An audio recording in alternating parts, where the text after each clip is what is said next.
Hello and good morning. I'm Julie Wilson. I'm going to start with that. You are Lindsay It was. Zier-Vogel. Right. And you are the creator of the Love Lettering Project, which I have to admit, for the longest time, I was calling it the Love Letter Project. And then I don't know why, I looked at it a little more carefully. And of course, it's the Love Lettering Project because I you're know not it's a just verb. Yes, you're not just writing letters. There's an action. You are gifting these letters. So, for people who aren't familiar with this project, give us a little introduction. And sorry, I'm gonna drink Okay, some so coffee now. please drink the coffee. Thank you. I'm going to pretend to drink coffee that Okay. I've already had.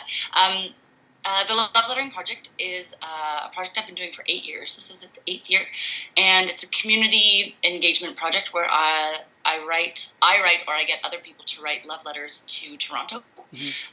and then hide them all over the city for strangers to find.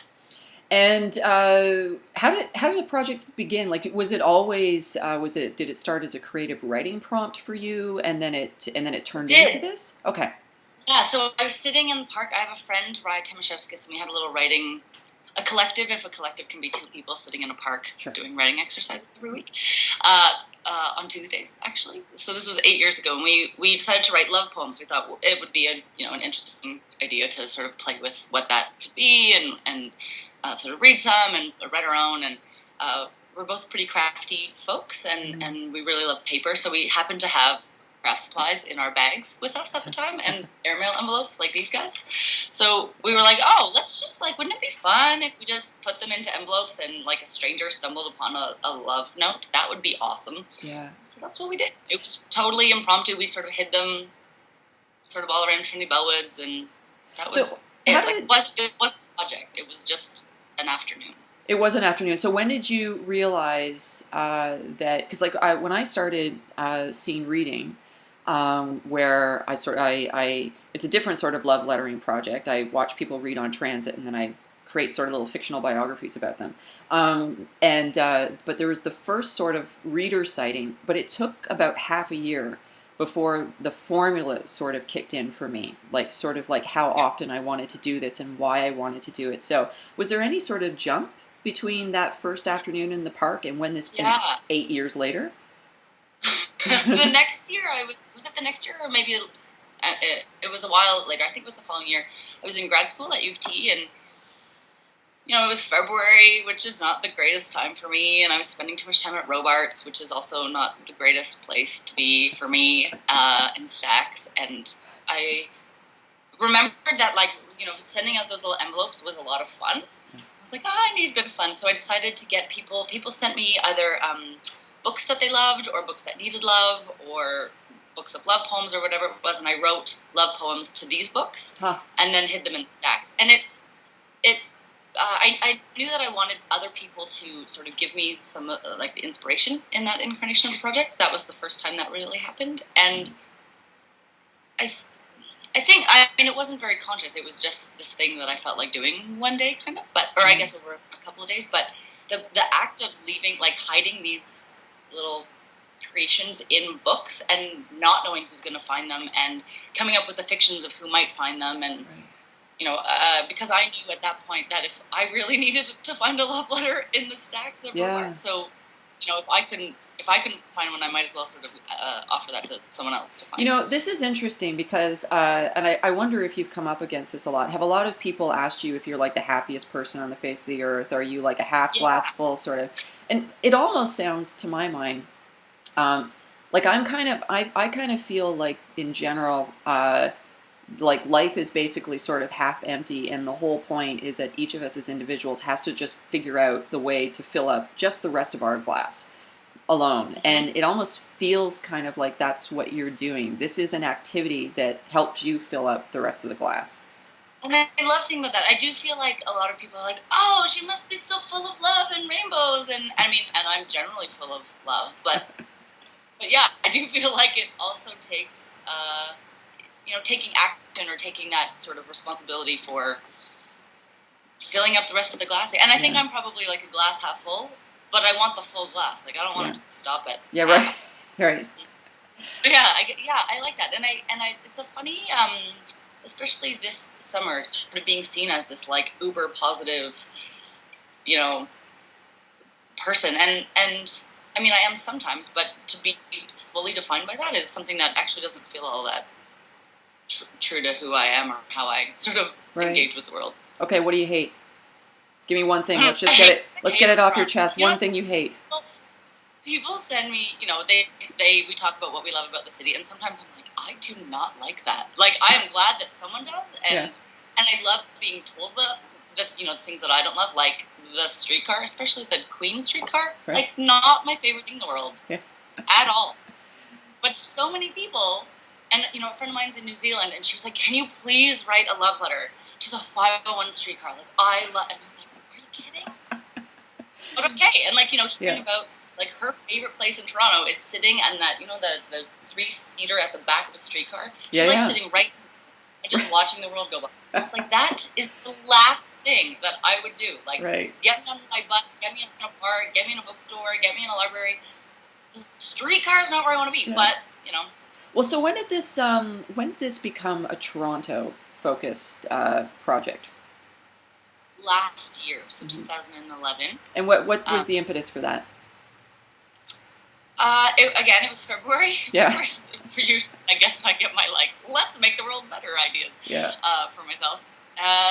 Since February, I wasn't all that happy about being in the city. And I do love Toronto as a general rule. Like, I was in Vancouver and I came back. Because Toronto was always sort of a default. It was where I grew up. It was where school kept being again and again. And so I moved to Vancouver after all of that was sort of done, and I was like, oh, actually Toronto is really home. And to be able to sort of re-engage with what I love about the city when I'd always sort of just taken it for granted was really great. Mm-hmm. But that kind of waned, and it was February, and I realized that I really needed to figure out what I loved about the city again. And I knew that I wanted to do a bigger love. I wanted to make more love letters, essentially. I just wanted to do more with it. So I started asking people to send me things that they loved about Toronto, which was amazing because it was like a little inbox of therapy every day, because I would just get this inbox full every day of all these things that I wouldn't have even thought of, especially in February when it's miserable out. But people were like, I love those porches in the West End. And I was like, porches? Yes! How did I not have remembered the porches? Or, whatever it was. So that's how it became Toronto-focused. Yeah. It's interesting. A number of years ago, I was sitting in a coffee shop, and there was a woman and a young man sitting at the table next to me, and he was a street youth, and she was counseling him, and he was like, pretty seriously depressed, and she was saying, if you just fool yourself into sort of thinking that you're happy, and she actually suggested that she said, it's going to sound silly, but a joy diary. And she said, just at least the next time you experience something that you just think is sort of, it doesn't have to make you happy, it just sort of makes sense to you, just make a mental note, if not write it down. And sooner or later, you'll actually leave sort of like a trail of breadcrumbs that are just for you. And on those days when you're not really quite feeling half full, you'll have this evidence that you have actually had moments when you live in the world, and it's okay. And more to the point, where it wasn't that the world was happening to you, it was like, these are the things that I dig about the world, and that's what makes me happy. And you'll go out and you'll try and actively pursue those things again. So I had my heart broken a couple years ago, busted open, broken, awful, first time, terrible. Oh dear. Did not know myself. And a friend of mine who is super positive and on the West Coast and really happy, was like, hey, I know, let's send each other something that we love about the world every day. And I was like, that's the worst idea ever. Like, there's actually nothing good. Like, it sucks, my heart hurts, I don't want to get in bed, nah. Yeah. I was like, I just really want to be sad. Like, I was really resistant, but she's my dear friend, and I, miss her. So, being in contact with her, I was like, well, fine. Okay, let's do this. I was doing it for her. Yeah. And so we started sending each other a note every day, and it made me, it was that shift in perspective. When you're looking at, that drawing of a woman's face or a vase or whatever it is, and when you flip what you're, for me, it really was flipping what I was seeing. So, and some of the things were, it was like, I it was the fall, and it was like, I biked with mitts for the first time today. Yeah. It didn't have to be this big, grandiose, like, my heart is full of joy, but it was just, and I think out of that, maybe, actually I haven't put these two things together, but I think that specificity, that really looking for that, and it doesn't have to be big, it can be, because really, my world is made up of a whole bunch of really, really tiny things that I stick together, you know, like, I have some flowers sitting here, and they make me so happy. I just pick them from the garden in a, you know, wine thing, and they really make me really happy. And it's so figuring out all those little things along the way, and not just for me, it's not just mentally taking with them, because that disappears really quickly. I've got a lot of thoughts that come and go fast. It's like an inbox, you know, it's just full and whatever. I hear you. To either write it down or write it on and pass it out. There's something about that exchange that You know, I think it's funny. I've been nodding the whole time you've been saying this, because my girlfriend lives in San Diego, and we were trying to figure out a way to sort of connect intimately every day. And she has been doing this thing with her sons for most of their lives, which is called Best Parts. And they, you don't go to bed until you've shared what was the best part of your day. And the rule was, the other person can't be the best part. It's got to be like, what was the best part of your day? It's understood that we love each other. We're always going to be the best part in some way. Tell me something else. And I have to tell you, exactly on those days where you're just not really quite even sure how to gain perspective in the world, someone else sort of reminding you that, you know, there's something else going on. Okay, so that's very specific, where you know the person. Talk about the anonymity of the love lettering project. That's my favorite. Because you have talked about sort of like imagining the fictions of it, and it's brief. You're not sending, you know, huge, you know, she's, it's just, it really is sort of like something. Just put a spring in your step. This is my gift to you, and then you walk away. So talk about the appeal of that. What's that? It's like a fortune cookie. Like, everyone loves fortune cookies because they love getting, like, a little thing. Yeah. The anonymity. I think for me, I love it because it, everything else that I do, I want feedback on. I want that exchange. I want to know, you know, what people think of my writing. I want to know what people think of the art that I make. Like that, there's always that exchange. And this kind of, like, lets that part go for me, which is, you know, creatively really lovely. Like, I don't have to, like, wait to hear back. Yeah. So there's that factor that is helpful for me, like, as a different sort of component to my life. And I also think, and more importantly, I feel like, you know, if I stumbled across a piece of art, or when I have stumbled across street art or whatever it is, if there's some sort of, go to this website for more information, or, you know, sometimes QR codes, but, you know, like, if I have to do something to fully experience whatever it is that just interrupted my day, I don't know if I feel ripped off, but I feel like, well, then I've only experienced half of what I thought was a full experience. You know, something indicates to me, like, I have to do more to fully understand this, and it's not important to me. Like, it's important to me to just have full experience in what it is, and because they're love letters, and because I'm hoping that these things will just, you know, intersect with someone's day. And I don't know how, like, you know, maybe some people are like, this is bullshit, like, or maybe someone's like, oh, I've never thought of, you know, this in this way, or I don't know. I don't, and that reaction isn't the important part. The important part is that someone will have had to have stopped, will have had to have opened up, engaging with something that they don't know what it is. Like, that, I mean, my goodness, I come home every day as fast as I can just to check my mailbox on the off chance that I will get a letter, like, because there's something so amazing about that process. And I feel like, you know, if there was like a go to this website or for more information, you know, that person would have to do something, and love shouldn't really be like that. I mean, you can if you want, but to just feel that moment of just joy and love, you shouldn't have to do anything in exchange. And these are, and talk a little bit about the, they're all handwritten, of course. So it's not like sort of like a collage. It there is something that lingers just a little bit after you leave, after you've left the experience and you've left it to the recipient. There's just a little of you, a little more of you that lingers behind because you've written it in your own handwriting. Um, Yeah. so why is that important to you to write it out by hand? Well, last year they were actually typed, like I printed them off. Mm-hmm. Mostly because I did 500 by myself, and I Right. have terrible handwriting, and that's a lot. But this year, yeah, they're all handwritten, and because I also think that there's like we don't see handwriting a lot. Yeah.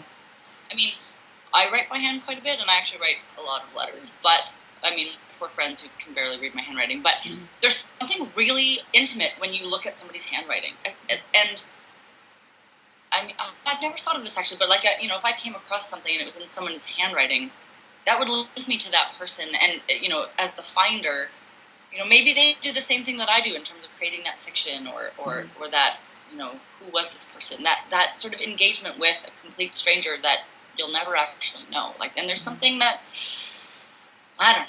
I think the potential for, walking down the street and maybe being a bit more open to like who we all are. Well, Not there's a care that goes into like you said, it's like, so we don't write so much anymore, and my handwriting isn't necessarily atrocious, but I have really given over to things like autofill and autocorrect, and I'm not as careful anymore when it comes to things like spelling, and when I have to actually write something out, craft a message. What astonishes me is how the process of handwriting, how often my thought process gets interrupted because I'll realize I don't know how to spell this word anymore, or I don't know how to like essentially like sound it out on the page. And so I think that I'm positive that that level of care also is received on the other end. And I also think that, if you're handwriting something, you have to choose where the words go on a piece of paper. You don't get to Right. choose where the words go on an email or because, it just fills up the lines. Right.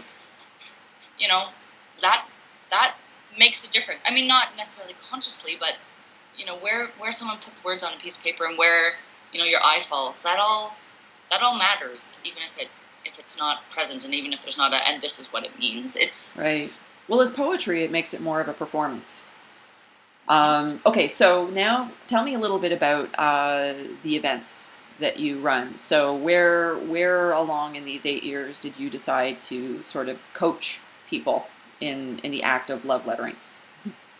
So last year, I guess last summer, I was approached by the Art Gallery of Ontario to do, they're like, oh, come and do your project with a bunch of 8-year-olds. And I was like, yes, I would love to. So I showed up with, my basket of stuff, and so I started asking all these 8-year-olds what they loved about the city, which is a really different city than the city I know. Because Yeah. they're, moving through the city with parental units usually, or caregivers. And what they see, like even their vantage point, they're a lot smaller than I am, was really different, and how they spend their days. So that part was fascinating. Mm-hmm. And then taking these love letters, and we all went out into the world and had this little field trip of hiding them. And oh my God, like having 8-year-olds be so excited about the notion that someone was going to find it and they weren't going to know who it is. They were going to, change someone's day was just, it was truly formative. Like I was like, there's something in this, not just me, sending them out in the world and hoping that other people, respond, but actually like getting people to do that process. Not think about what they love, but then actually have to go and take this little thing that they made and take it out into the world was quite transformative. So I did a bunch more at the AGO, a bunch more projects, and through Culture Days, I did it at the library as well, which was, again, to hear a bunch of strangers. So I don't get to see who finds them, but engaging with strangers about what they love about the city is perhaps more one for me. Yeah. So I decided what this project was this year. Like I really wanted to do it to really engage with the community of Toronto and engage with people that I don't know and find out what they love. So I partnered originally with P.S. Kensington and the Good Egg. Mm-hmm. They hosted me for Kensington events, and man, I mean, standing for 8 hours is hard on my old body, but you know, standing for 8 hours and hearing what people that I would probably never meet otherwise, you know, generational. It's whoever's walking past and sort of pauses or runs over to the table or whatever it is. It's so awesome. Yeah. It's such a wonderful. And again, like that sounds so like oh, I'm so rainbows, but it really is. It's impossible to not feel so alive and so excited about this place that we live.